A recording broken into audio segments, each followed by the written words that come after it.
And in a Sunday Mirror exclusive interview, he gives the strongest signal yet that he's declaring war on addictive social media apps. The PM said the government was going to have to act on the algorithms that hook young people and children to social media, such as scrolling or streaks that encourage daily usage of apps. And in his strongest comments yet, he said, "We'll go through the consultation, but I think I'll be absolutely clear, things will not stay as they are. This is going to change."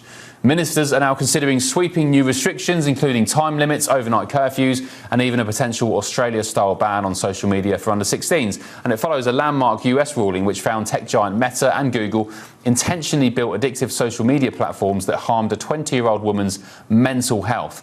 The PM says the ruling marks a bit of a turning point, but with millions of young people glued to their screens every single day, and adults actually, I'll add to that, can the government really take on big tech and win? Well, with me now is federal criminal defence attorney Ronald Chapman. Ronald, good to see you on the Late Show Live. Thanks for this. Is this sort of dangerous territory for our Prime Minister to start going down? And I'd argue maybe a bit authoritarian as well.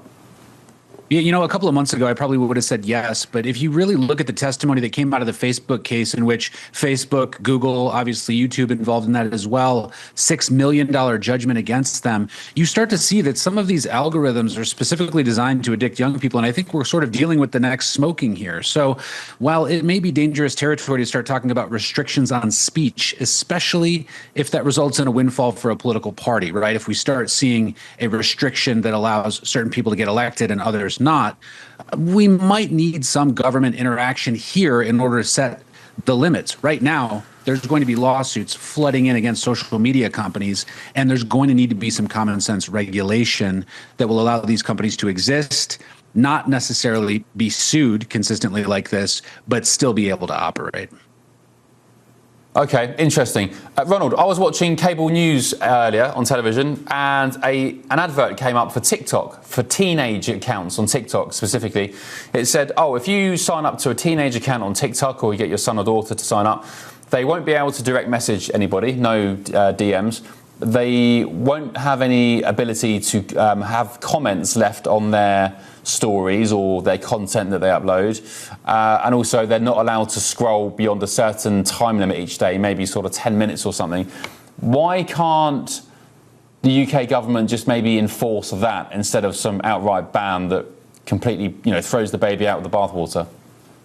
Oh, yeah. I think a ban, an outright ban, would just be senseless, right? I don't think there would be any reason to say you can't have social media. And honestly, I think that this really, from a legal standpoint, should be up to the individual consumer and parents as to what they want to allow. But I think that there are other areas of government involvement other than just a teen's interaction with social media that really need to be dealt with carefully. For instance, with TikTok, information sharing is a huge concern for governments. What information TikTok has and what it releases to third parties, as well as the design of these algorithms and whether or not they are promoting addictive behavior from an internal standpoint, right? So whether or not your teen uses social media, that's got to be a parent question. That's got to be in the hands of parents. But whether or not social media companies are specifically designing algorithms that are having the effect, the purpose of addicting people through, sort of mind hacking is what they've been doing, that's a different question. And that needs to be regulated in some respect by the governments.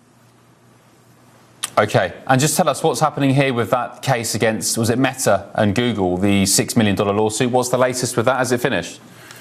Yeah, so we've got a jury finding of a $6 million judgment against these entities. From my understanding, a couple of the entities settled out of court, so Facebook is really taking the brunt of that judgment already. Now, what's going to happen there? There's this thing, Section 230 in the United States, that gave immunity to social media companies. They've had it forever.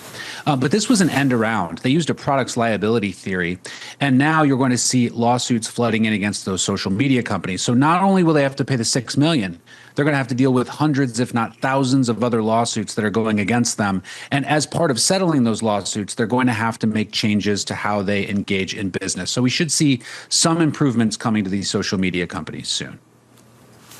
Okay, great stuff. Ronald, thank you so much for your contributions. Appreciate it. Ronald Chapman, federal criminal defence attorney.